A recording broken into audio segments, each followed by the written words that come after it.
Welcome chefs to today's lesson on how to make chocolate brownies. Firstly, please make sure that you have supervision for this practical. Make sure that you have a parent and a carer with you, taking responsibility for your safety throughout. We are going to begin by making sure that our PPE is correct. Please make sure that you have an apron on, that your sleeves are rolled up above the elbow, and that if you've got shoulder length hair, it's tied back behind your head. Safety first, please. Then make sure you've got your environment ready. By environment, I mean that your work surface is nice and clean and tidy. Your oven is preheated to 180 degrees. And you have your mise en place organised. Everything in its place. Every ingredient's out, separated, weighed, arranged neatly so that you're ready to begin the practical and you won't need to go looking for anything. Then we're going to prepare our tin. So here I have my square spring form tin, so that means that I can lift the bottom up. If you don't have a tin that you can lift the bottom up, that's absolutely fine.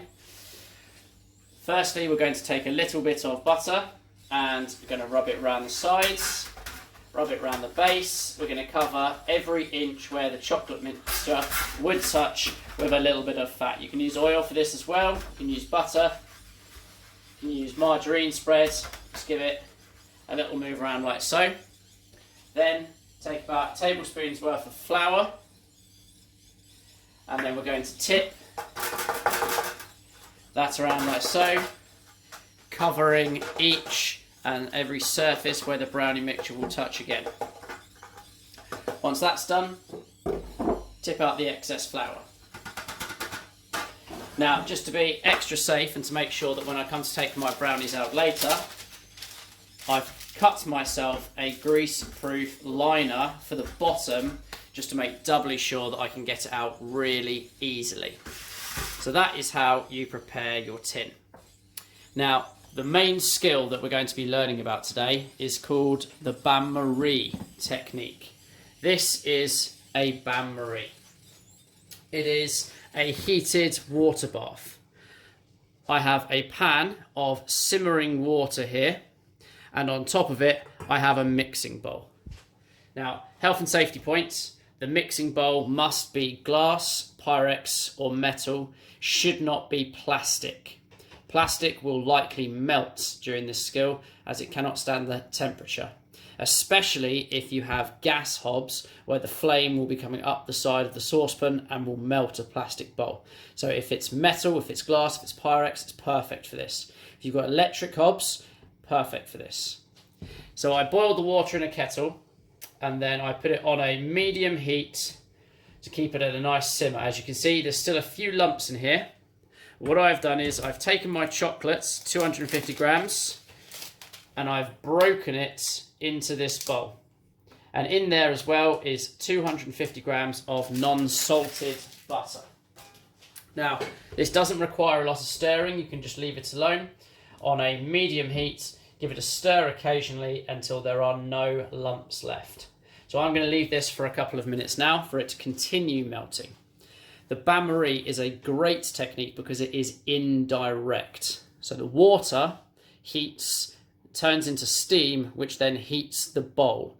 So the chocolate is indirectly heated. It's a very fragile ingredient, which means that it's easy to burn. So the bain-marie is the best technique to melt it. You can use a microwave as well if you don't have the equipment that I mentioned there. You want to make sure if you're using a microwave that once again you're using glass or Pyrex or plastic or crockery to melt your chocolates, and you're doing really short steps. So like 10 seconds, melt it, stir it, and repeat until it's completely liquid. Chocolate melts very quickly, very easily, so you've got to take care of it. Now, while we're waiting for the chocolate to melt, we can move on to the next stage. We're going to whisk the eggs and sugar together. Now, I already got a little start on this just to speed it up. But in here, I've got 4 eggs and I've got 250 grams of caster sugar. And I'm going to whisk this, not beat it with a fork. I've got a balloon whisk and I'm going up and under in a circular motion. and you'll start to see air bubbles form. This is you whisking air into the mixture. It should get light and fluffy and pale in colour like that. When you're cracking in your eggs, give them a firm tap on the desk, place your thumbs into the crack and then pull apart like so. Once that's in, whisk, going round and round in a circular motion, really aggressively, looking to lift the mixture up. Now, it takes a bit of upper body strength for this. It takes a couple of minutes to whisk this to a point where it's nice and light and pale and fluffy like mine is there. From here, we're going to leave the whisk in and I'm going to grab a sieve. I've got 2 tablespoons of cocoa powder here, 2 tablespoons of self-raising flour. The cocoa powder and the chocolate I'm using today is 70%. Now what that means is it's got a really high concentration of cocoa chocolate in there. Not a lot of fat, not a lot of sugar, not a lot of additives. It's got really great benefits to it. The extra flavour coming from it and the lower concentration of fat is going to make your brownies taste delicious. So with your sieve, tap it gently against the palm of your hand and the flour and the cocoa will fall through. Now, any lumps you get left over, chuck those away. Don't force them through the sieve because that could force through any other foreign bodies like bits of glass, nail, insects, whatever else was in there. Don't push down and force it through. Just chuck it away in the bin. And then we'll place our sieve over here in my washing up pile. Now we go back to it and we whisk again, gently to begin with, because otherwise the powder will go everywhere. But scraping round, incorporating those dry ingredients, and then going back to your whisking technique. You can see it's changed the colour, it's looking chocolatey. Whisk, whisk, whisk, whisk, whisk. Bring it together like so. Keep your area nice and clean and tidy. Pack ingredients away once you are done with them. Don't make a mess today. Be nice and clean. So at that point, we're going to leave that mixture and we're going to come back to our bain-marie.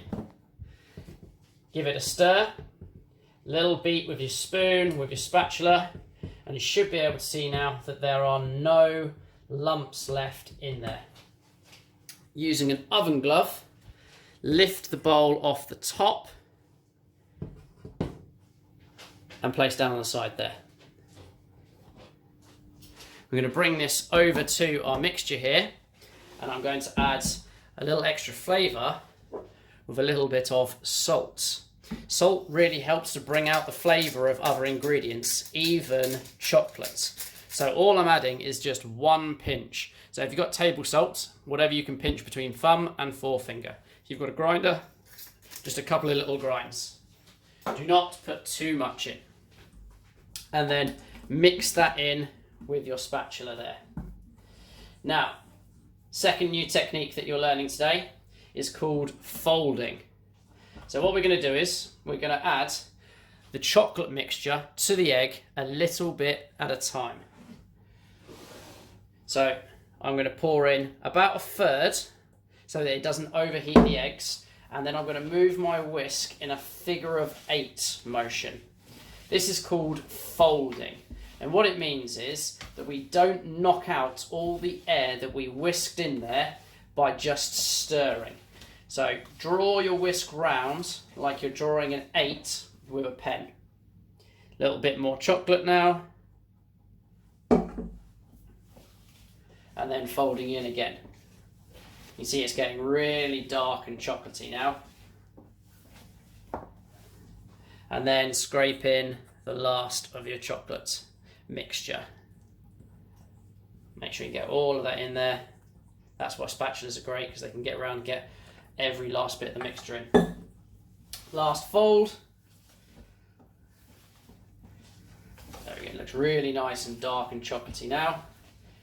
Excellent. Then from here, we're going to pour it into our pre-prepared tin. Now, brownies should not rise too much because we haven't used a lot of raising agents. Eggs can offer some raise. Self-raising flour obviously does too. So you need to make sure that you're leaving at least 1 centimetre at the top, if not 2 or 3. You can see from the size of my tin here, this is perfect for this brownie mixture. Now from here, to give a little shake, little wiggle, make sure that it evens out. Now, we're going to bake this at 180 degrees for about 25 to 30 minutes. It will be done when the top is crispy, but still wobbly. So a brownie is not like a basic sponge mixture like you would use for a Victoria sandwich cake. We want to make sure that it is still gooey, is still liquid. It won't be undercooked. It'll be gooey because of the higher concentration of egg and fat in there and lower amounts of flour. So we want it to be crispy on the top, cracked and crispy, but not burnt. We want the center to still be gooey. So like when you check a cake, if it's done, we stick a knife in, we see if any cake mixture comes out. We do actually want cake mixture to be nice and gooey and soggy on the knife here. So oven gloves on, into your preheated oven goes your brownie mixture.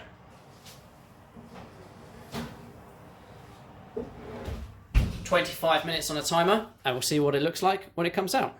This is a great chance for you now to do your washing up. Get some hot soapy water in the sink, wash each item, get all of the food, all of the bacteria off of it, leave it a little bit to air dry, dry it up and put it away. We'll see you in 25 minutes. Welcome back. After exactly 25 minutes in the oven at 180 degrees, my brownie was crisp on top. I just gave it a little poke with the knife to feel that it was nice and crisp, and it was still wobbly. Since then, I've given it 15 minutes on the side to cool, haven't touched it, just left it, and it has now gone nice and solid. So, first step, taking it out. Take a butter knife and just gently wiggle the knife along the sides. This will help loosen the brownie and make it nice and easy to get out. As I said before, mine is a springform tin, meaning that I can lift the base out. If yours isn't, best way to get it out is to put a chopping board on top and to flip it over. Well, given that mine is a springform tin, I can just lift the base off and move the sides out of the way. There we go. Now this is a decent size brownie, so this is more than just one portion. I'm going to cut myself out a nice neat portion here. Use my knife and my claw technique. Blade of the knife resting. Ooh, see, nice and gooey inside there. I'm going to take probably 9 portions out of this brownie and divide it by 3. There we go. So even after 15 minutes, it is lovely and gooey and still warm. Now I'm going to place my knife underneath there to lift up my portion, and I'm going to place it over here on my plate. I'm just going to move this out of the way. It's made a little bit of a mess. And there is my lovely, gorgeous brownie portion. Now, it looks a bit lonely on the plate there. It needs garnishing. So, I have here some ice cream. Now, the best way to get this on the plate is to use an ice cream scoop. If you don't have one, however, you can just use a spoon as well. But push down gently on the top of your brownie to make a little indentation, and then give yourself a nice, good scoop of ice cream and sit that there on the top in that indentation. It sits wonderfully in there. I've also got here just a little bit of sprig of mint from my garden, which I'm just going to use and poke into this crack in the brownie here so it sits up nice and straight. Then I'm going to unfurl the leaves like so. I also made just a little bit of hot chocolate fudge sauce, and I did this with 25 grams of chocolate and a tablespoon of milk in the microwave for 45 seconds. I did not have a little plastic bowl, I've just got this little Pyrex jug, which is perfect for it. Now from there, I'm going to place a large teaspoon on my plate. And then I'm going to drag my spoon around in almost like a Nike tick, like so. And that's going to give it just a real hint of artistic license to it. Then over the top, just a little bit of icing sugar. Give it that frosty, festive appearance. Absolutely gorgeous. I'd eat that. So please have a go at this yourself. Please make sure that you are supervised when you're doing it, and then please upload your photographs and show us how it went. Good luck.